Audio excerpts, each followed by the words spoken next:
All'avvocato Renato Pecoraro, che difende Pupetta Maresca, è rimasta solo una coda dell'udienza. Il patrono di parte civile ha negato che l'imputata abbia sparato per amore e che il suo sia stato un gesto passionale. Investita dalle accuse, Pupetta Maresca ha chiesto di potersi allontanare dall'aula per un subitaneo malessere. I difensori di Ciro e Pupetta Maresca... Adesso Gesù Cristo sai che fa? Se ne scende dal crocifisso e scappa con Pupetta in America. Povera Pupetta, però.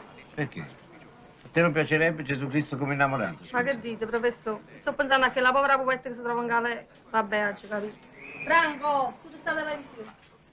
Hanno infatti modificato. Al tuo paese rivelano gli specchi quando muore qualcheduno? Come? Pure venerdì santo.